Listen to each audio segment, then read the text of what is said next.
Entre los muchos propósitos de la vida y el ministerio del Señor Jesucristo, a menudo se pasa por desapercibido un aspecto grandioso de su misión. Sus seguidores no lo comprendieron plenamente en esa época y muchos de los cristianos de nuestros días tampoco lo comprenden. Pero el Salvador mismo lo mencionó enfática y repetidamente. Es la gran verdad de que todo lo que Jesús vino a hacer y a decir, incluso y en especial su sufrimiento y sacrificio expiatorio, nos enseñó más acerca de quién es y cómo es Dios, nuestro Padre eterno, lo enteramente devoto que es a sus hijos en toda época y en toda nación. Con palabras y con hechos, Jesús trató de revelar y personalizar la verdadera naturaleza de su Padre, nuestro Padre Celestial. Lo hizo en parte porque todos necesitamos conocer más plenamente a Dios para amarle más profundamente y obedecerle más completamente.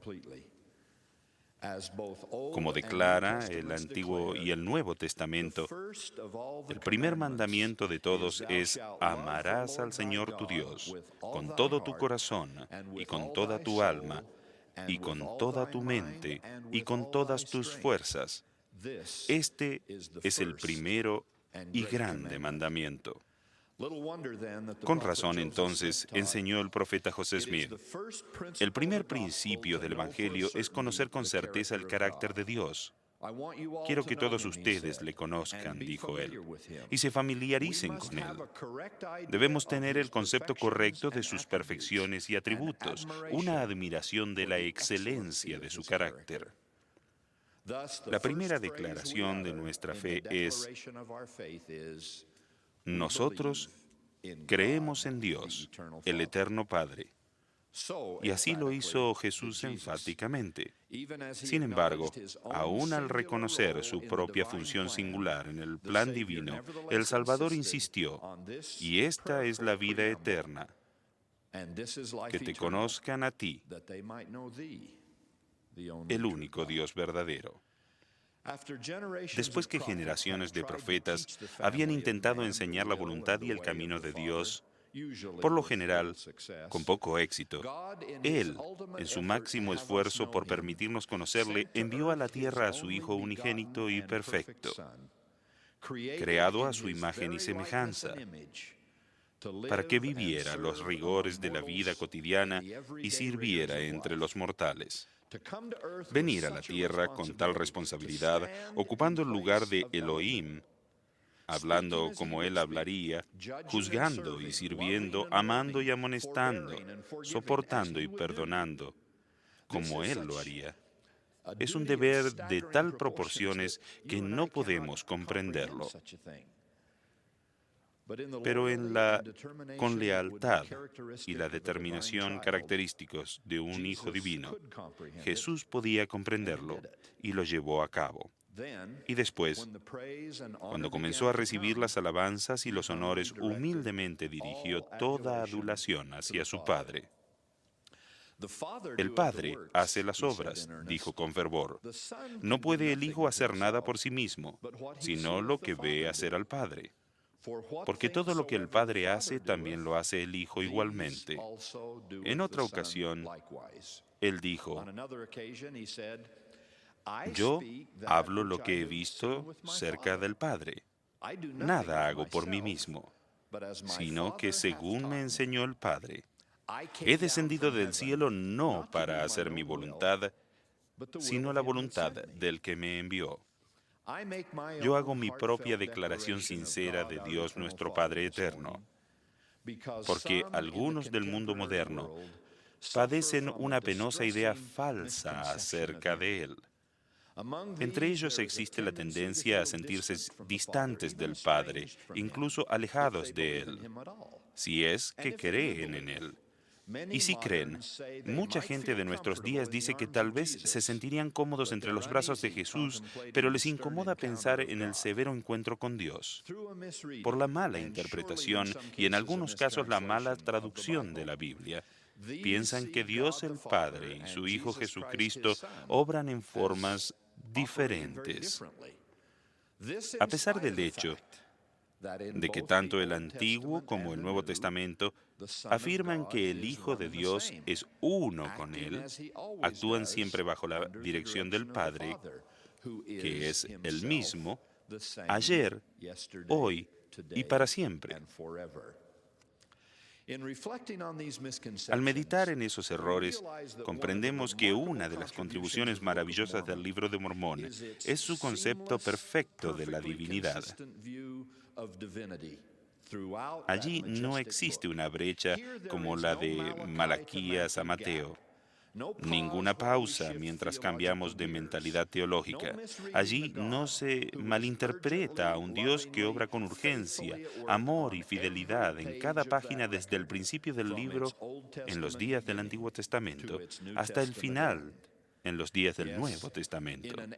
Sí, en un esfuerzo por restaurar al mundo las verdades de la Biblia y el concepto correcto de la Trinidad, lo que tenemos en el Libro de Mormón es una perspectiva uniforme de Dios en toda su gloria y bondad, su riqueza y complejidad, especialmente demostrada con la reaparición personal de Jesucristo, su Hijo unigénito. Cuán agradecidos estamos por todas las escrituras, en especial las de la restauración, que nos enseñan la grandeza de los miembros de la Trinidad. Cómo nos encantaría que todo el mundo recibiera y aceptara el concepto del Padre que se describe en forma tan conmovedora en la Perla de Gran Precio. Allí, en medio de una gran visión del género humano que el cielo abrió ante su vista, Enoc observa las bendiciones y las dificultades de la vida mortal, y al mirar a su padre, le asombra verlo llorar.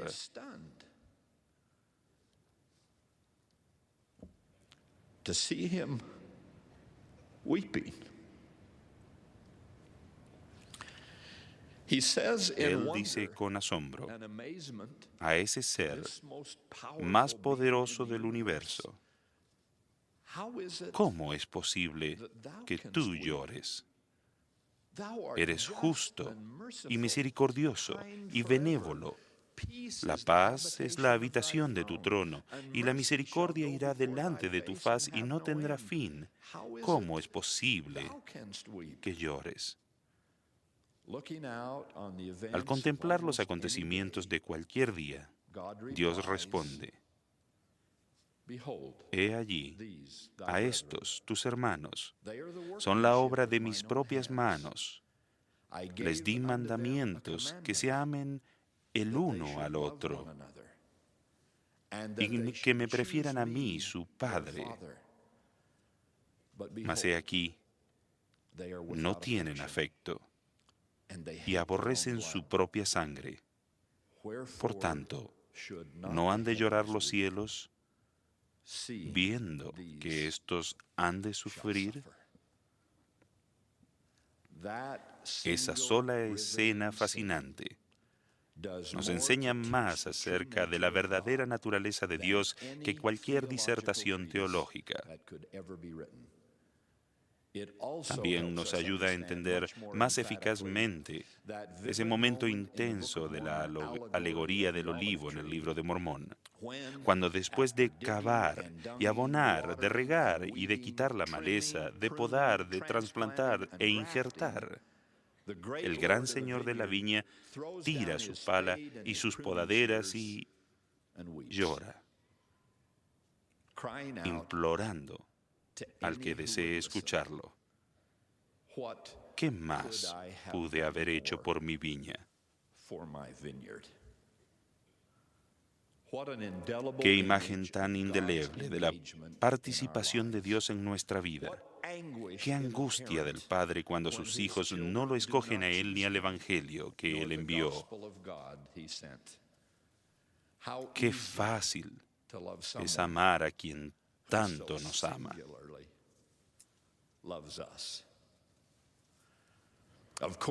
Claro que el alejamiento por tantos siglos de la creencia en un Padre tan perfecto y amoroso se ha acrecentado con los credos humanos de generaciones erradas que describen a Dios como un ser desconocido y no conocible, sin forma ni pasiones, esquivo, etéreo, de todas partes y en ninguna parte.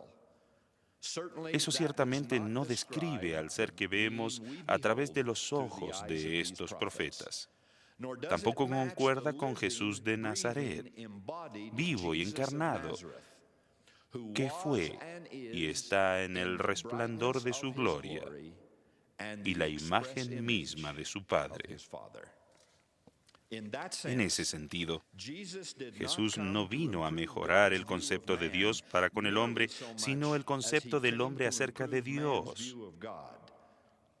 y a suplicar a los hombres que amaran a su Padre Celestial como Él siempre les ha amado y les amará.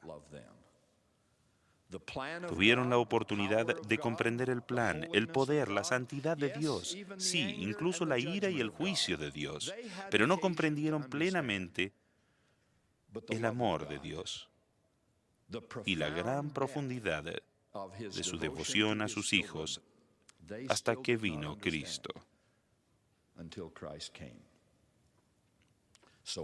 Al alimentar al hambriento, sanar al enfermo, reprender la hipocresía, suplicar por fe, Cristo demostró cómo es el Padre, que es misericordioso y lleno de gracia, tardo en airarse, sufrido y lleno de bondad.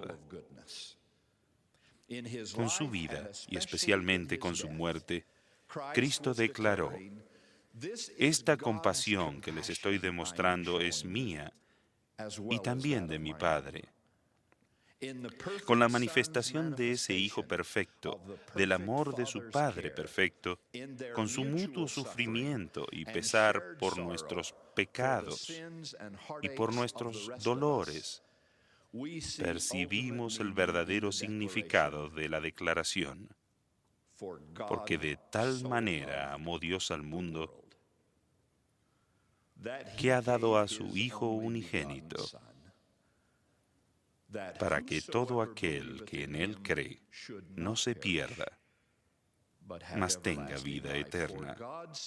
Porque no envió Dios a su Hijo al mundo para condenar al mundo, sino para que el mundo sea salvo por Él.